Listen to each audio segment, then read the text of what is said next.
भगवती तुलसी। तुलसी से जुड़ी एक कथा बहुत प्रचलित है। श्रीमद् देवी भागवत पुराण में इनके अवतरण की दिव्य लीला कथा भी बनाई गई है। एक बार शिव ने अपने तेज को समुद्र में फेंक दिया था। उससे एक महातेजस्वी बालक ने जन्म लिया। यह बालक आगे चलकर जालंधर के नाम से पराक्रमी दैत्य राजा बना। इसकी राजधानी का नाम जालंधर नगरी था। दैत्यराज कालनेमि की कन्या वृंदा का विवाह जालंधर से हुआ। जालंधर महाराक्षस अपनी सत्ता के मद में चूर, उसने माता लक्ष्मी को पाने की कामना से युद्ध किया, परंतु समुद्र से ही उत्पन्न होने के कारण माता लक्ष्मी ने उसे अपने भाई के रूप में स्वीकार किया। वहां से पराजित होकर वह देवी पार्वती को पाने की लालसा से कैलाश पर्वत पर गया।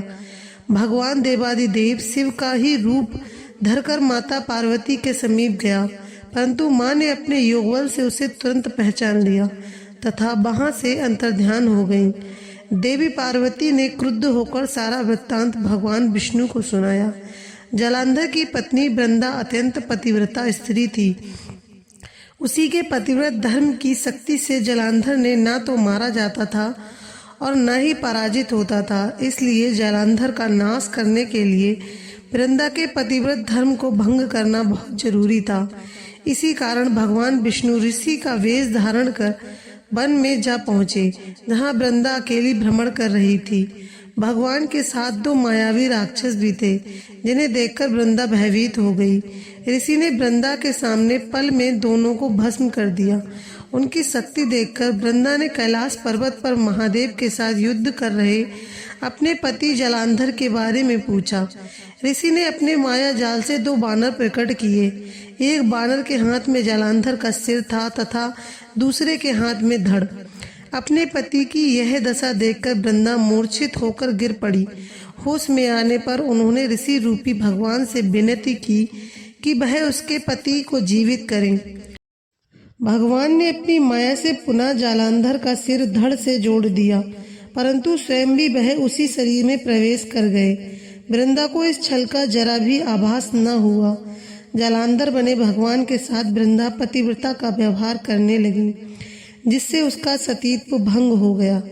ऐसा होते ही वृंदा का पति जालंधर युद्ध में हार गया। इस सारी लीला का जब वृंदा को पता चला तो उसने क्रुद्ध होकर भगवान विष्णु को शिला होने का श्राप दे दिया तथा स्वयं सती हो गई। जहाँ वृंदा भस्म हुई वहाँ तुलसी का पौधा उगा।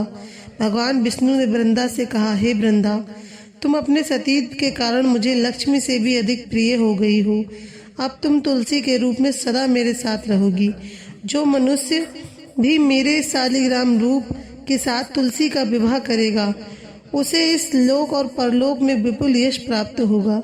जिस घर में तुलसी होती है वहाँ यम के दूत भी असमय नहीं जा सकते।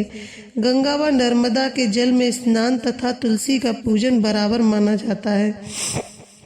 चाहे मनुष्य कितना भी पापी क्यों न हो, मृत्यु के समय जिसके प्राण मंजरी रहे तुलसी और गंगा जल मुख में रहकर निकल जाते हैं, वह पापों से मुक्त होकर वैकुंठ धाम को प्राप्त होता है।